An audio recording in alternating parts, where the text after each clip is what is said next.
姑娘不好了，万松书院又上门请家长了。祖父呢？又脚崴了。那祖母呢？又风寒了。备车吧。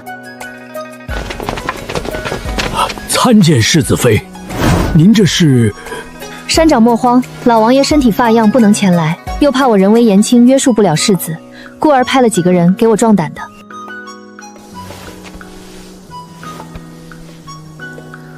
世子没事，都是小伤，算是对他这次打架的惩戒。我家世子给您添麻烦了，今日归家，我必当如实禀报祖父，对世子从严管教，无条件的支持您的教导。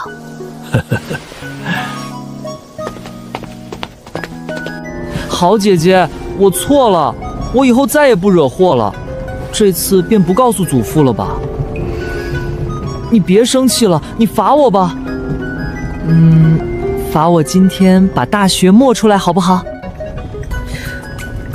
你能不能捡看不见的地方打？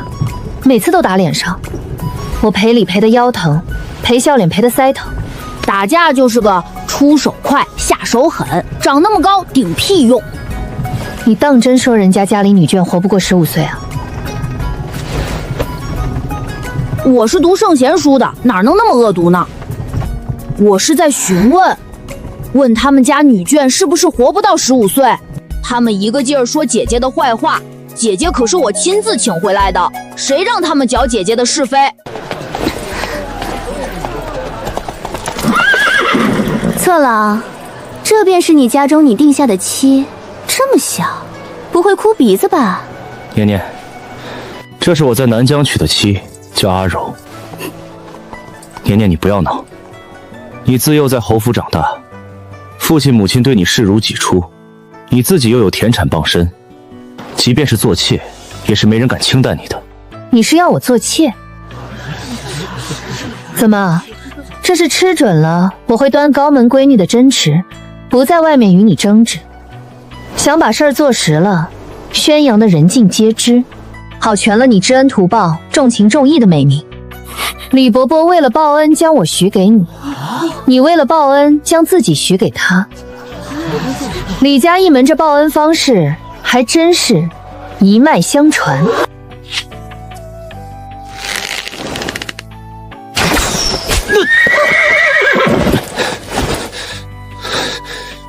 你何时学得如此跋扈？阿柔已经答应纳你为妾，你竟还敢出手伤人！想是自幼侯府过分娇惯的你，才使得你敢当街这般为难自家夫君。李二公子慎言，我尚未出阁，谨守本分，何来夫君之说？你我自幼有婚约，这满京城谁人不知？你若离了我，还有谁会要你？我世子还是早些回家吧，当心你奶嬷嬷寻不见你喂奶。怎么，李二少弱冠之年也没断奶吗？王府里奶嬷嬷多的是，都是黄伯伯御赐的，绝对干净。送你2个，好过你什么脏的臭的都往屋里带。满京城里别说高门大户，便是贩夫走夫家里的正妻，都凑不出这么个勾栏做派吧。承恩侯府还真是好体面。黄口小儿休要张狂，我承恩侯府的家事还轮不到你来智慧。李二，你好大一张脸，谁要管你们家那破事儿？我是在管司姐姐的事。你要娶这南疆女，她便不是你的妻，又何来家事一说？休得胡言！谁说我不娶年年？等阿柔过门，我自会纳年年为妾。待到阿柔站稳脚跟，少不得抬年年为平妻。妾，司伯伯在世时，官办正三品怀化大将军，你让他的嫡女给你做妾，你李二好大的脸面！司伯伯为救你父亲牺牲，侯府让救命恩人的唯一血脉给你做妾。你承恩侯府，好大的官威！我再见到黄伯伯，一定请教我大齐侯爷到底有多大权势。年年，你要懂事。李家对你不薄，你何至于让李家如此没脸？李二公子，你既知自己有婚约在身，还特出另娶，视为背信，将恩人遗孤贬妻为妾，视为弃义，让侯府没脸的，难道不是背信弃义的你吗？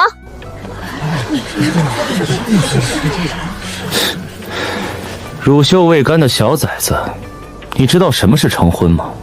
就出来抢婚。你与司姐姐定下婚约之时，比我如今还小1岁呢。年年，你我10年情分。哼，10年情分，你让她做妾，与你何干？年年，你说，你可愿嫁我？私家女儿永不为妾。你既已有正妻，那你我之间的婚约，今日就此作罢。此间百姓皆是见证。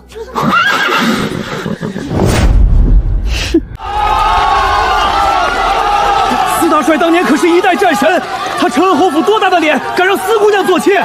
司大帅为国征战殒命，他承恩侯府这是在打咱全国百姓的脸面。贬妻为妾，背信弃义呀！司年年，婚约岂是儿戏？你说废就废。李家对你不薄，你就如此胡闹？背弃婚约的不是你吗？至于李家对我薄还是不薄，都是李伯伯一片报恩之心，我断不会挑你们李家的理。如今司家只剩我一人，若李二公子觉得我的话不作数，是打算亲自去问我已故多年的父母，愿不愿让女儿给你做妾吗？司姐姐是打算回怀化大将军府？李策这时脑子不好，司姐姐若是回了将军府，他少不得多番登门纠缠，且留你一人在将军府，有损李家报恩的美名。李侯和夫人也会接你回侯府，不如跟我回靖安王府做世子妃。借他们800个胆，也不敢来王府纠缠皇室宗父。姐姐看，这是我满月时司伯伯送我玉珏。我是慕寒啊，你不记得了吗？祖父说我满月时你还抱过我呢。祖父还说，当年你想把我偷回将军府，却找不到王府大门，后来抱不动了，还将我脑袋磕个包呢。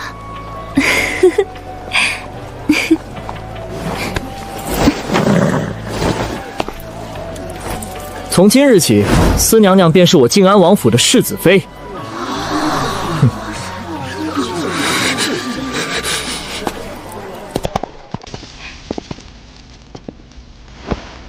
司家的小姑娘啊，长这么大了，来，上祖母身边坐。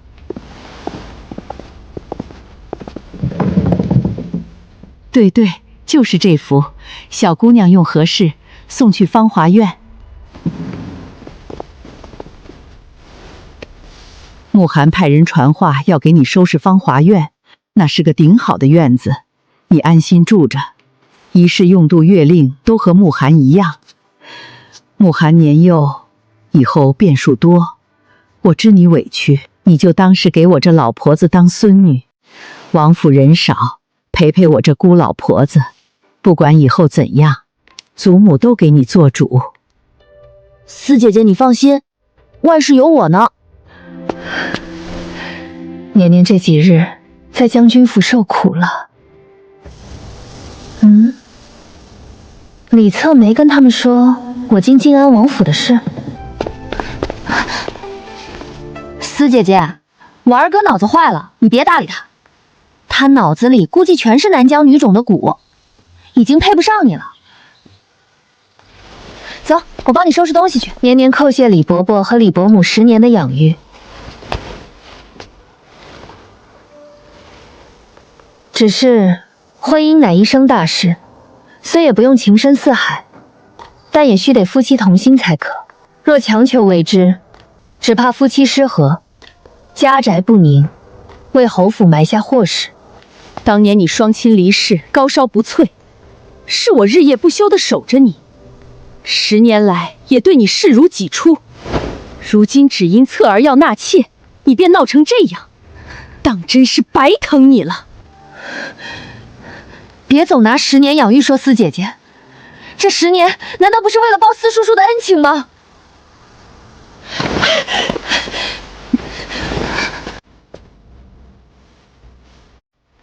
那个女人根本没送走，我二哥在外面找了个地方养着呢。不过我没打听出来养哪儿了。你可千万别心软，也别说是我告诉你的。我娘也知道这个事情，只是大家都不敢让爹爹知道。他真的会打死二哥的。算了，此前他打我脸就打了吧，就当还了侯府对我养育之恩。如今我已经安置好了，就先离开了。受委屈了吧？要我说，就该带一队府兵去。不过是我不得李二公子的心罢了，何必为难李伯伯夫妇？姐姐如此聪慧之人，怎的就看不透？哪里是你不得李二欢喜，是李二根本上只喜欢自己。今日那位南疆女子看似风光独宠，可是李二当街让她抛头露面，和她举止轻浮，更是为了凸显自己知恩图报，将那女子不孕之隐私当街道处。他可曾想过，日后他这位正妻在这京都贵妇圈如何自处，在公婆面前如何自处？还有他当街唤你闺名，实在可恶。侯门嫡公子难道不知闺阁女子珍贵，闺名不可亵渎？他根本不在意任何人，他这种人就是只要自己幸福，谁痛苦都行。姐姐你尝尝，这是我母妃在世时教铺子里老板做的，只给我一人做，很好吃的。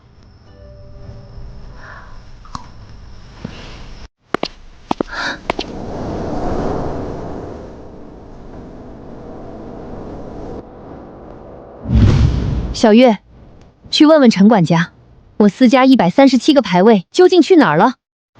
是，姑娘。你怎么在这儿？找那些牌位吗？我嫌晦气，烧了。烧了。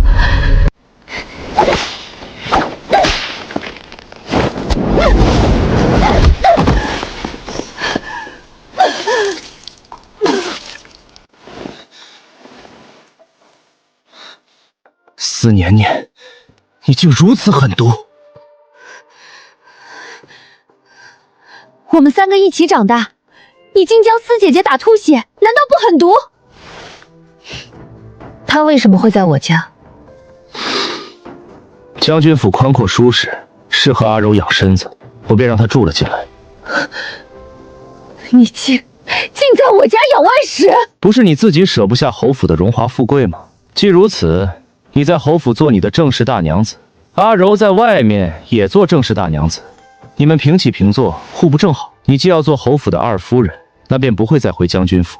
我让阿柔住这里，还能帮司府守住庭院，你不该谢他吗？你可知他将我私家137位先祖牌位全部烧了？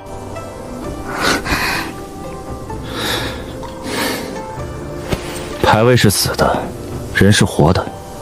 你再怎么气，也不该将人打得半死。你过门后，咱们便是一家人。俗话说家丑不可外扬，我替阿柔向你道歉，再找人重新雕刻便罢了。你何必如此狠毒，得理不饶人？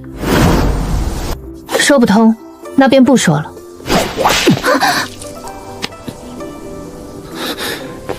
拿下！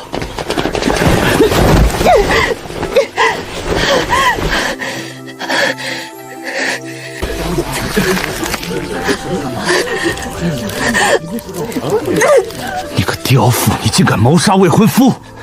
今日我便让你知道何为夫纲！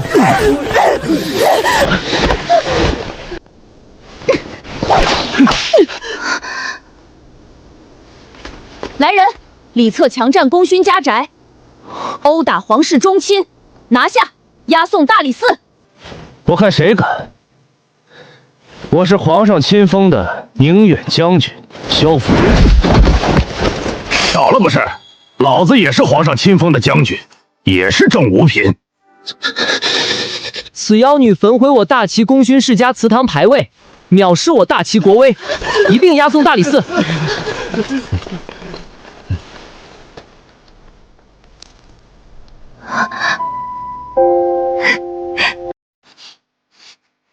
好疼好疼，姐姐好疼，得亏没打你身上。等着吧，明天弹劾李策的折子不把他埋了，我就借鸡腿。年年啊，你就放过李策吧，就说将军府是借给李策用的，不是强占。我可以答应。四姐姐，我没事，我不疼。不过有个条件，我和李策的婚约作废，以后谁都不要提及。年年，那个女人已经不存在了，你又何必？我不会嫁给李策，无论那个女人在不在。李策霸占将军府的事便没有再追究，阿柔很快就判了，火刑，夷3族。李侯爷上奏李策被南疆女下蛊操控，返京以后的言行皆非自愿，且阿柔并未嫁入侯府，与侯府没有任何关系。以李家在朝堂上的根基，李策必然不会判得太重。但李策打伤顾慕寒，触怒了皇上，从5品宁远将军降到了从8品御务副级，并罚俸半年。年年，我愿意给你正妻之位，只求原谅，此生必不负你。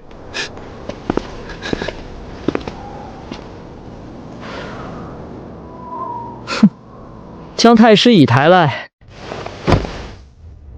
我正2品郡王世子，当不得你一个从8品复位的一贵吗？当得。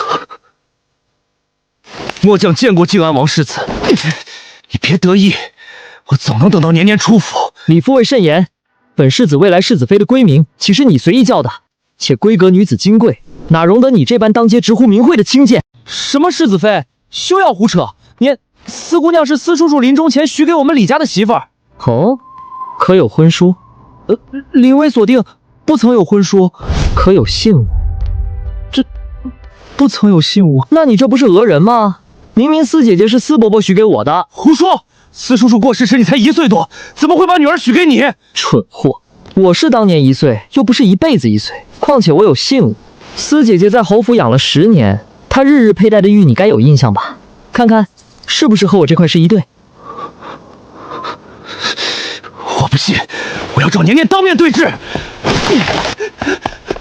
以后他再来，就将这把椅子搬出去对着他摆，摆好了派人寻我。后来李伯伯让人送了一封信给我，再三感念我父亲的救命之恩，也感谢我放李策一条生路，替李策道了歉，并保证管束好李策，不再打扰我。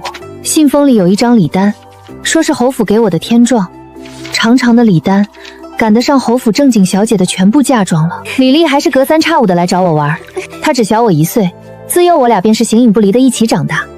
只是不论李丽来给顾慕寒带什么好吃的好玩的，都换不来顾慕寒一个笑脸，不是搅散我俩的棋局，就是打翻我俩采的鲜花。看你对四姐姐好才给你带东西的，你竟这般顽皮，真是小人难养。我的四姐，你成天霸占着，你才是女子难养。哼！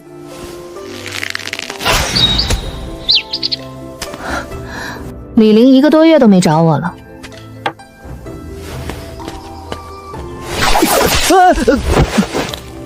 我将她嫁了。什么？她成天缠着你，你都不跟我玩了，烦都烦死了。我求黄伯伯给她指了门婚事，最近备话呢。指给谁家了？镇国公嫡长孙。镇国公嫡长孙，长相、品行、家世、前途都是1等1的好，算你小子有良心。四姐姐，这次三皇兄西征，我求了很久，黄伯都不同意带我。嘿嘿，我在朝堂上用笏板敲破了3个御史的头，才争取到的。你等我挣一身军功回来，我保你在京城里横着走。当年你父王第一次出征也是12岁，14便击败了托莫国王，18岁平定西域16国，你当有乃父风范。别心疼那皮猴子，他是要挑起整个王府大梁的人，上战场是迟早的事，有三皇子带着，不会出差池。顾慕寒千叮咛万嘱咐的将老王爷和老王妃托付给我，就生怕我跑了，上马跑出好远，又折回来，只说等着我，又呲着牙花子跑开了。我估摸着西边战事不是很紧，因为每个月我能收到5、6封顾慕寒的信，说自己有多威风，说某个将领比试输了倒立罚站，说战马就是比试马威武，说营地旁边能抓到小兔子。信里一片岁月静好，可惜不征兵征粮，举国皆知。我没有问他战况，只告诉他老王妃迷上了摸牌九，院子里的海棠开了，老王爷出门斗鸡跟人吵架了，府里新来的厨娘会做苏杭的点心，日子就这么平静又揪心的过着。院子里的海棠花开第3次的时候，顾慕寒的信里带了一支干花，他说那是草原上的格桑花，格桑是藏语，美好的幸福时光。字迹说不上好看，却是从未有过的认真。我竟不自觉地将信看了3遍。我将那朵干花仔细地裱在一片锦帛上，装了一个小小的画框，摆在了我的书案上。这几年祖母带我去参加各种宴会，我推不掉，又没有相中的，她又帮我拒绝各种提亲，然后心疼地给我送好多东西。那个小小的身影已经在格桑花里拉长，长高变成了一团执念，一团不知道什么形状的执念，让人无比安心。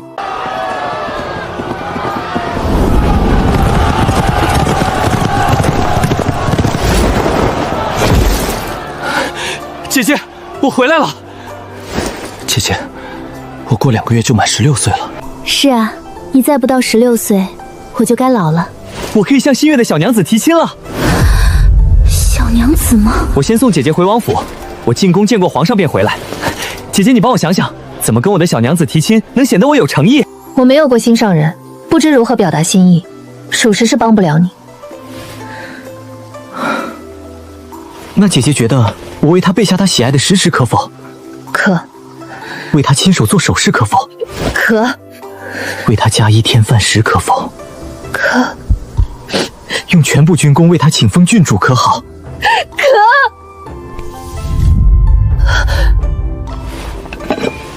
姐姐吃肘子，炖了2个时辰了。姐姐，我学会玉雕了，费好大功夫才找到跟我们玉佩相似的料子。怀化大将军嫡女思年，玉质名门，端脉柔家，世亲至诚，今封为明柔郡主，10亿千户，赐婚靖安王世子为妃，择日完婚。姐姐，你当真没有心上人吗？现在有了。